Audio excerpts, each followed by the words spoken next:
Hey guys, Clash of Wills is almost over for Morturrim, the Season 2 boss number 1.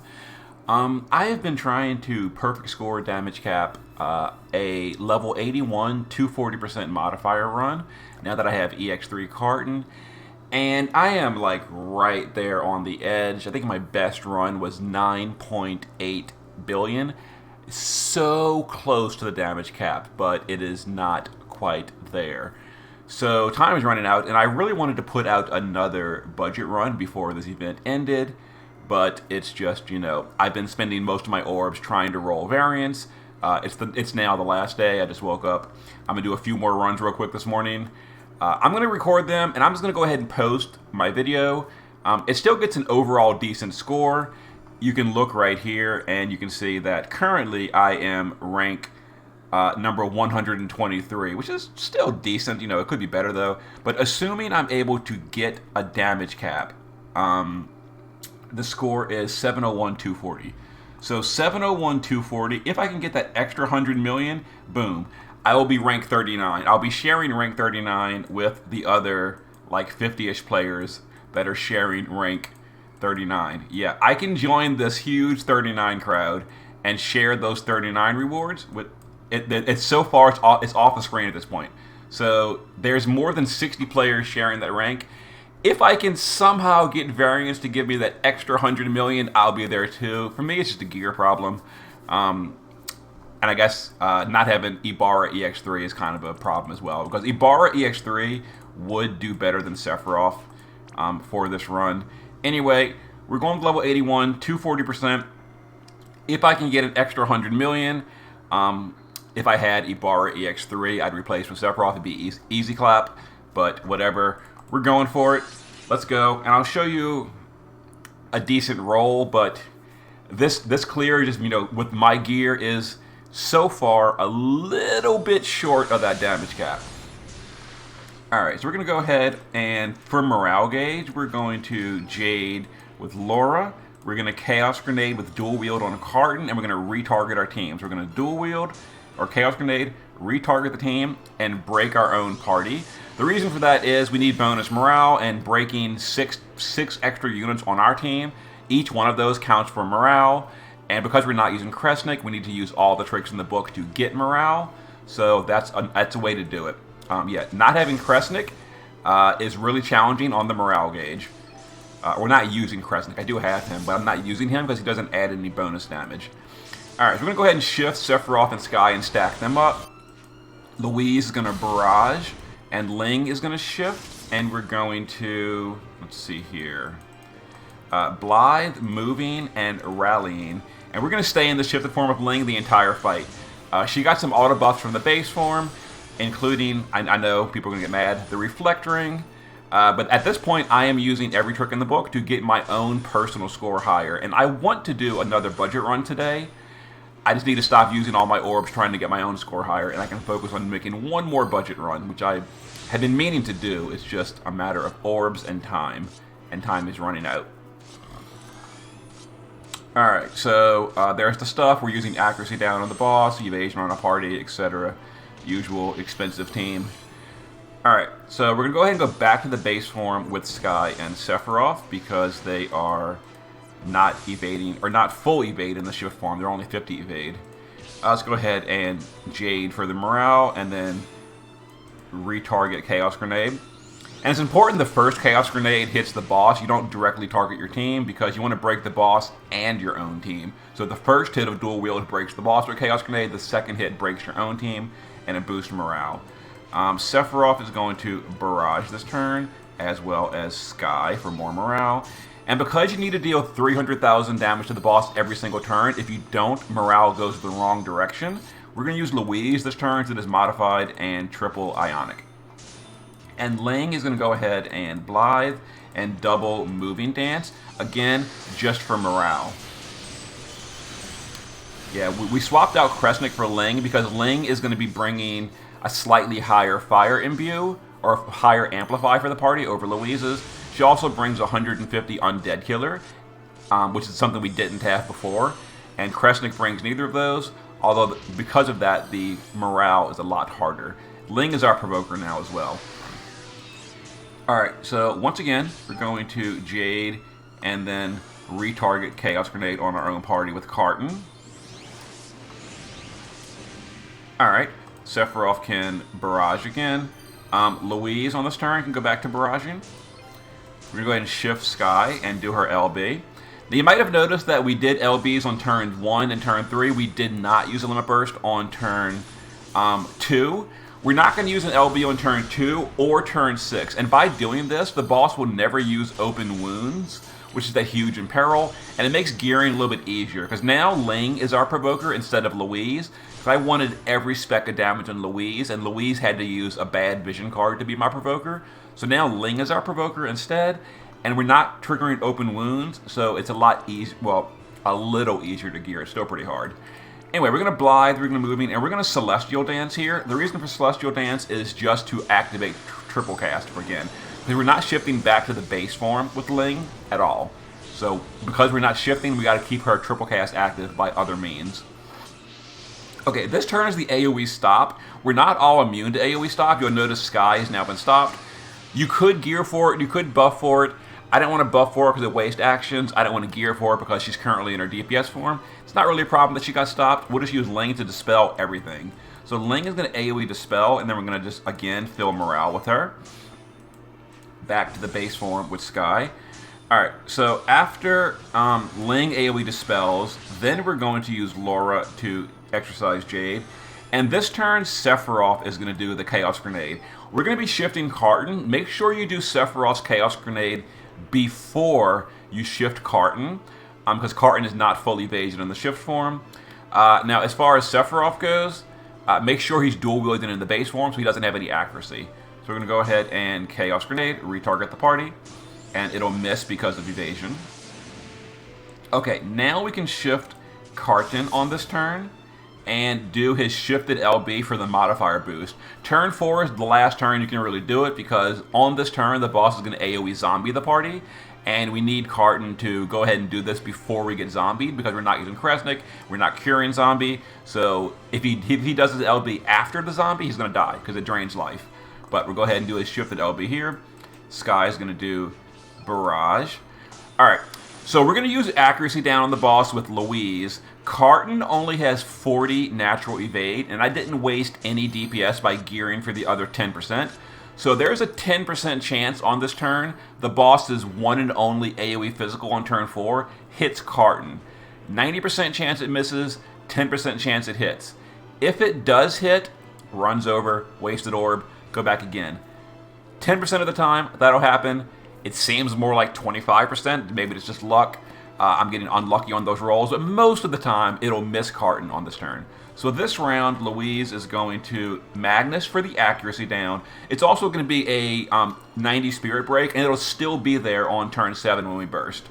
Tactical Armor for the morale bonus, and then just double Ionic. So all the boss is going to do this turn is a Grizzly Reap, which is one AoE hybrid attack. Hopefully Carton misses it, or dodges it. Please, Carton. Good. We're good. We're good. Yeah, that's the only RNG I'm relying on, is that one turn of the fight. It's only a 10% chance that Carton gets hit. The rest of the fight, no RNG. We got it all worked out. Alright, back to the base form with Carton. He's done shifting for the moment. He's got his modifier boost. Alright, so this turn's a little tricky. Make sure if you're doing it exactly as I am, do it all in this order. First action of this turn, turn 5. Carton is going to Cursed Gift, Somber Claw, Haunting Barrage. That's going to AoE imbue the party with darkness and boost his own darkness damage, amplify him, etc. We don't want darkness on Laura and Sky, so we're going to use Finger Snap from an Esper on Laura to target Sky. Laura's dual wielding, so she doesn't have accuracy. We're going to target Sky, and then we're going to retarget herself immediately. So we're going to go ahead and do it on Sky, change target to herself, and boom. That has dispelled the Dark Imbue off of Sky and off of Laura. Now we're going to use Ling to AoE. We're going to AoE imbue Fire and amplify Fire. We're going to Rallying for the quad or the triple cast unlock, and we're going to Blithe for the morale. So this is going to AoE imbue Fire. At this point, Louise is still imbued with Dark, and Sephiroth is now imbued with Fire. We don't want fire on Sephiroth. We don't want dark on Louise. So to fix that, after Ling does her thing, we're going to Rage Beast Roar on Louise to dispel Sephiroth and Louise. That removes Sephiroth's Fire Imbue and Louise's Dark Imbue. Louise will be re-imbuing and re-amplifying herself to fire later in the fight, so that's not a problem. So now all the bad imbues are gone. We did dispel all our buffs on most units, so now Louise on this turn is going to exercise Jade for the immunity, and Sky can finally shift and do her LB. Don't shift Sky until after you have done Laura's Finger Snap, because otherwise she doesn't have 100% evasion in the shift form, and Laura does not have accuracy down, so it would potentially kill Sky. But there we go, we're good. Morale is almost maxed out, which is nice. We're going to be bursting on turn 7. Like I mentioned earlier, turns 2 and turn 6, we are not using an LB because we don't want to trigger open wounds. And, you know, we actually know the boss's AI now, so we can plan out these turns very efficiently. So turns 2 and turn 6, no LBs. We are using LBs every other turn. Back to the base form with Sky for full evasion. Do that first. Now we're going to exercise Jade with Laura on turn 6. Carton's going to Chaos Grenade. We're going to retarget the party on this turn. So, okay, do this. Target, switch targets. There we go. Break our own party. Perfect. Okay, so now that we've broken our own party and we're finished breaking our party, now we're going to use Louise to buff immunity and cure all those breaks. So those breaks have been, you know, we don't want those in the kill turn, which is next. So Louise, who is zombied, don't hit the boss. We're going to Fire Starter, Heavy Firepower, Diverse Arsenal, and Power Boost. Power Boost is going to cure all those breaks, make us break immune, and then it's all that really matters. Alright, there we go. So all the breaks are gone. Now we're break immune, so we can get ready for next turn. Alright, Sephiroth is going to triple. We're going to Magnus for next turn, and then just hit the boss twice for morale. Sky is going to Sharp Spear, and then double Brisk Tailwind, just for morale. And then Ling is going to finally do that Undead Killer with Medium Stance. And then we're just going to fill morale twice. So we're going to go ahead and Blithe and Dance of Ferocity. So we are, we were kind of like ahead of schedule on morale. So we had a little bit of leeway. So if you don't have like a double Jade Pendant or something like that, or as many copies of Barrage, it's overall fine. It wasn't really that tight. We had something like 5% spare morale to go. So there it is. Anyway, here is turn 7, which is our burst turn. So, wait for all this autocasting to finish. We're going to go ahead and do all our shifting before I start selecting skills, so I don't forget. So everyone's going to shift to the shift form, except for... Well, actually, Ling's already... Yeah, the entire party is going to be in their shift form on this turn. Everyone go to the shift. So we're all in the base, except for Ling, who stays in the shift the whole fight. Yep, all go shift, all go shift. Okay. Okay, now we're going to use the morale bar to, first of all, cure zombies. So remedial will, zombies cured. Notice the whole party is slowly losing life. That's because Carton self-damages, Carton drains life, we're zombied, Sephiroth regenerates, Ling used Celestial Stance. So for various reasons, the party has slowly been, you know, losing health. So we're going to go ahead and use Resurgent Will on this turn after curing zombie to just top the party off a little bit, just for safety. Now we're going to go ahead and use both the stat buffs. Technically, Resilient Will doesn't really do anything, or, yeah, Resilient Will, but we're doing it anyway. Resounding Will is the big one for the attack and magic buff.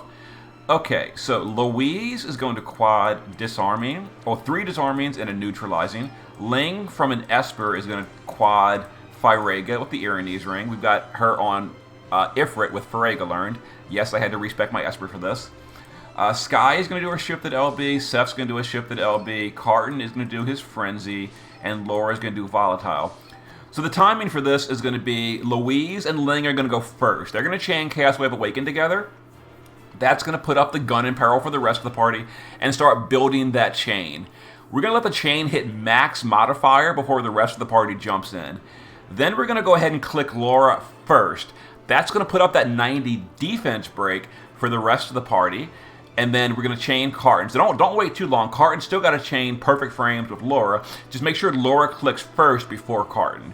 And then we're going to click Sky and Sephiroth and cap that chain. That's going to give us a 120-point chain. We're going to have full debuffs, full buffs. The boss is completely broken. Got all the imperils, etc. You can see the Spirit Break has 1 turn remaining, etc. I'm going to go ahead and cut the video here because this is the RNG variance game. And I'll show you a good variance roll. But again, At least so far, I have not hit that perfect 10 billion. If it is possible, and I've added up the high rolls to everyone, and if everyone rolls high, we're getting 10 billion. So far, someone always spoils the party and rolls low when everyone else rolls high. So let me go ahead and cut the video right here, and I'll see you on a high roll. Alright guys, we're going for another variant run, as I explained in the first part of the video. With the chaining, we're going for that we're going for that 10 billion. 2.14 is old news. We're going for 10 billion. Please, everyone, roll high. 9. Oh, this is happening so many times. Why? Why do you do this to me, game? Okay, we're gonna keep it. We're gonna go. I'm tired of recording. Yeah, variant. Oh, if I had a little bit better gear, it'd be so close. We're probably at EX3 bar. Anyway, after you do your burst turn on turn 7, at this point, everyone goes back to the base form. Carton potentially could be dead here, because Carton only had 90 evade. The boss does a few physicals that turn. If your Carton is dead, let me explain how we do this. So everyone goes back to the base form on turn 8, except for Ling. So everyone's in the base form. If Carton was dead, Sephiroth would cast Raise from an Esper to get Carton back alive, and he'd be back in the base form, which is full evasion. Okay, so let's go ahead and Resounding Will. So we're back in the base form at this point. Everyone's zombied again, so we're just going to use the 4 modifieds on Louise. Sky will just do Barrage for morale. Sephiroth will just Barrage for morale. Laura will just Exercise Jade for morale. Carton will just, doesn't really matter, we'll just Haunting Barrage. Alright, so we want to fill Sephiroth again for next turn. So Ling is going to triple. We're going to Blythe. We're going to Dragon Dancer. And we're going to Dance of Ferocity. Alright, that'll fill Sephiroth halfway. And the morale may or may not push all the way back to 0. It doesn't really matter. The burst turn is done. Just finishing off the boss is very easy. So, okay, we're back at 0 morale, or 200 morale. Anyway, there is some attacks. We're back in the base form, immune, etc., etc. And now we're going to finish off the boss on turn 9. Alright, and as you notice, the boss never ever did open wounds because we didn't do LBs on turns 2 or 6. Okay, so we're going to attack and magic buff. Ling is going to Dragon Dancer again to fill Sephiroth the rest of the way. And we're going to go ahead and medium stance to re-killer the party. The party got completely dispelled, and you'll notice here the boss is buffed, but he is still debuffed. So we're going to shift Louise, and we're going to use Firestarter, which is going to imbue the party with fire. We're going to do Disarming to imperil the boss. And it's going to kill herself because she's zombied. Doesn't really matter. We don't need her for the kill. So there it is. The boss has been gun imperiled, and we're fire imbued with Firestarter. The field's back up. We're refilled LB because of Ling, so we'll go ahead and just LBU. We'll LBU. We'll shift Carton again and Frenzy again. And we will shift Laura and Magnus again. And we're going to go ahead and chain this up. We're going to chain Laura and Carton, and then we're going to cap that with Sky and Sephiroth. It's going to overkill by a tremendous amount. Yeah, so, finishing off the boss is very easy to do with this setup. So as you notice, the boss never did open wounds, so we only needed 300% resist to fire and dark on our provoker. We did use the reflect rings. We didn't need any earth resist. We don't have reflect ring. You'd have to have more gear. Again, I'm going to show the damage breakdown. It's across 2 turns. It won't be accurate because some of the units didn't even DPS twice. Here's the breakdown. It's not a fair comparison. You have to wipe intentionally on turn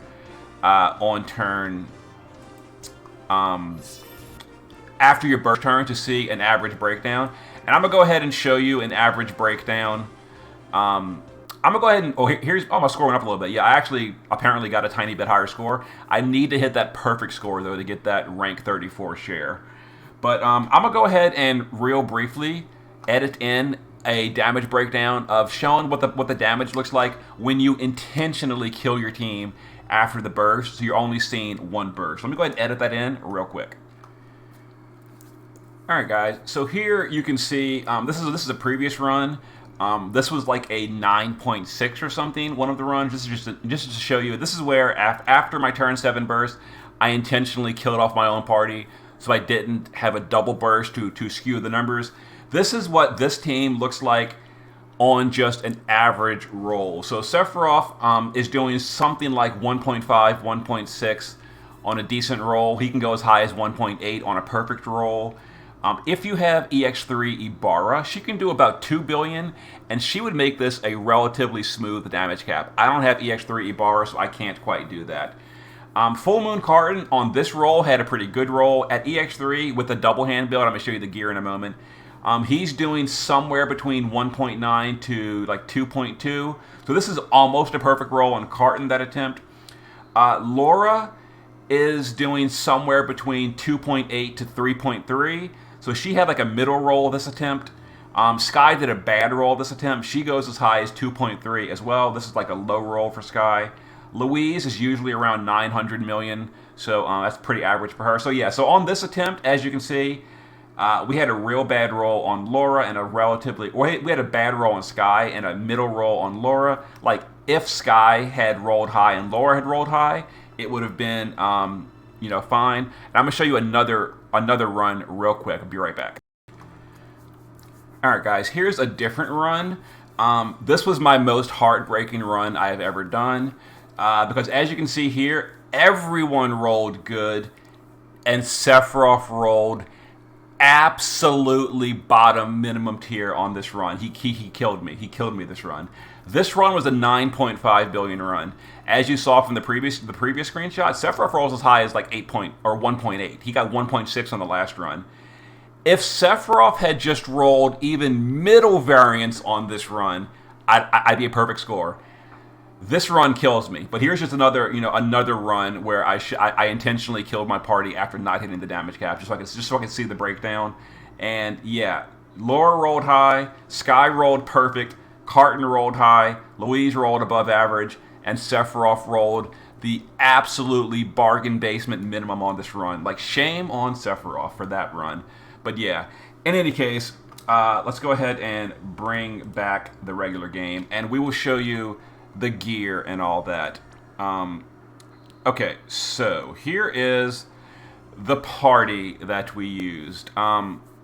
As far as like alternatives, the big swap right here would be Sephiroth for EX3 Ibarra. EX3 Ibarra does more damage than Sephiroth in this Clash of Wills. So you would just swap her. You would keep Ibarra in the base form the entire fight. On turn 7 for the burst turn, you would swap Ibarra, do your burst. Ibarra would die immediately after your burst. It wouldn't matter. You don't need Ibarra to finish off the fight. Just leave her dead for the rest of the fight. She got her burst in. And then you would just use Laura, Carton, and Sky to finish off the boss the same way I did it in the previous run. Just chain Laura and Carton's BS skills on turn 9 and cap it with Sky's LB. Done. And that will get you a nice damage cap. So here is the party we use. Now as far as Espers go, Ifrit is the only like big Esper here because Ifrit has Firega learned. You could also use Phoenix with Firega. Sephiroth is on Phoenix, but Sephiroth wanted the killers, so I respect my Ifrit, spent 100 Lapis, and got Firega there. You could also give Firega with an item or something like the Flame Whip or whatever, or if you're using a different DPS, you could chain another way. Figure out support chaining the best way you can. The other important thing is Finger Snap is learned on Black Dragon or Kokuryu, so that Laura could Finger Snap the spells away on turn 5. All right, so Louise base form, Jade Moon Pendant full evasion, Barrage, and some of the stuff like Jade Moon Pendant and Barrage is not technically super required, but it is really helpful for morale. So if you don't have it, it'll be harder to fill morale. It's still possible, but it's definitely going to be like an uphill battle if you don't have that kind of like Jade Moon Pendant and stuff. But it's still doable, technically. All right, shift form is just full damage. She's not provoking anymore, nothing, so she is 100% in for damage. Shift form has 50 evasion naturally, because that's just Louise's thing. Here is her killers: Maxed Reaper, Max Stone, and yeah, she was about a billion damage. She is definitely showing her age at this point. You know, she was good in Season 1. Season 2, she is already falling out of the meta a little bit. The only reason she's here, honestly, is because of the gun in peril. If she didn't have that gun in peril, she wouldn't even be on the team anymore. Ling, in the base form, is using Reflect Ring. Saintly Castle is optional. This just gives her a permanent mitigation, so when she does Celestial Dance, she takes less damage. That's optional. For this strategy, Reflect Ring is kind of important because you need to be able to gear resist. Base form is all that matters. We start in the base form for the Reflect Ring, and then we shift. Shift form has Earnese Ring for Quadcast, full evasion, passive provoke, and 300 or better to fire and dark resist. Now, you could do things like use resistance buffs. You could dispel your imperils. You could swap gear around to not need the Reflect Ring. So there's definitely options to work around not having the Reflect Ring. The problem is all of those are options that lower your team's like power and efficiency. So like, for example, trying to dispel your Ling every time she gets imperiled means someone is like wasting half their turns. That's going to make filling morale a lot harder. It's going to make setting up a lot harder. Possibly doable. It would require, honestly, just like rebuilding the team almost and changing the actions around to fit all this kind of stuff, which is just something I don't have a ton of time for this week because time is running out. So it's probably possible, probably doable, but for this strategy, I needed to rely on the Reflect Ring to get enough resistance gear to make her my provoker. So full evasion, passive provoke, 300 to fire and dark, and she is stop immune naturally in the shift form. And yeah, she was the morale fill. Earnese Ring gave her the chain she needed. The magic spell came from the Esper, and she was support. She did undead killer and morale filling. Sky in the base form, dual wielding with full evasion, barrage skill, and that's mostly it. Stop immunity. Actually, it's not even important. Ignore that. But she does need to be using her TMR or her STMR, so her LB fills every time she shifts. Shift form, damage gun build. She has 50 evade naturally, so gun build versus stones and reapers. Maxed LB damage. Let's see, Reaper, 300 Reaper. Yeah, so she's maxed on everything, including full chain cap. She only had 200% LB damage buff. There's probably a way to squeeze in Zidane's STMR into this team somehow. I tried it once or twice, and my Singer died on Skeletal Storm turns. So I'd have to figure out a way to make the Singer survive, which is, again, probably possible. It's just a matter of figuring it out and just time I don't specifically have to do all that. Anyway, she did her LB and the accuracy down. Base form, Laura is using Jade Moon Pendant again. That's pretty much it. Jade Moon Pendant, she's using dual wield, her TMR or STMR. Shift form is using damage build. I think she's got, here's the build. I forget the exact stats of her. 225 Reaper and 250 Stone. And according to the builder, using this high attack power chest is actually more damage than using like Noctis's STMR for more undead killer. I'm gonna trust the builder, and it seems to me like going with more killers would be more damage, but the builder says otherwise, so I'm just gonna trust it. So here was her build. She did the most damage. Carton in the base form is using Riku's pouch, dual wielding, full evasion, etc. Shift form. Also give the base form a lot of HP if you can, because he does have like self damage he does because of the zombie and the auto counter healing thing. So just give him really high HP in the base form. Just, enough to survive. This is enough. I gave him an adamantine, is all he really needed. Shift form, double hand build, full chain cap, killers. There it is. There's his build. He's really hard to build. He does decent damage though. 275 Reaper and 175 Stone. Yeah, he is incredibly hard to build, but that's what we did, and he did on the good run like 2.1 billion or so, something like that. And then Sephiroth, base form, dual wielding, full evasion, Riku's Pouch for Chaos Grenade, Rage Beast Roar so we can dispel imbues, Barrage for more morale. And again, you don't technically need all this, it just makes it more efficient. Shift Form, damage, 50 or better evasion by giving him Fallen Moon. Unfortunately, I ran out of Savior's STMRs, so he's using Chain Comprehension, which is nerfing his damage a decent amount. It feels real bad. I had enough Saviors, and I sharded the extras because I figured three would all I'd ever need. Huge regrets, huge regrets. If I had not sharded all those extra lightnings, I could have STMR moguled another one and probably be done with this stupidity. But what's done is done. There it is. Okay, maxed LB, maxed Reaper, and 125 stone. Yeah, it is hard to build freaking killers for these races. But okay, there was my run. I might do something I don't love to do, and before this is over, I might just go in and straight up copy paste someone else's clear, like on my friends list, who's like the highest, like Zwal Wanda, that's Wanderer, or that's Ellen Wanderer. Like I may just copy one of his teams, or copy Robot DA's teams, or just try my best. And everybody at the top's using the same teams. Oh, he's not. That's the same team as me. Winhan. So I guess he just got a perfect variant roll. Oh, I'm jealous of Winhan. Anyway, yeah, so here you go. So here is the same team I'm using, the same exact team. He damage capped. He got a perfect variance roll. I don't have that yet. Maybe I'll just run more orbs and try to get higher variance before it's over. But later this evening, I'd like to do another budget run, although I realize that maintenance is also this evening, so it is incredibly late to be doing this. But, yeah, I'm going to do what I can. So I will see you guys later this evening for another video. See you then.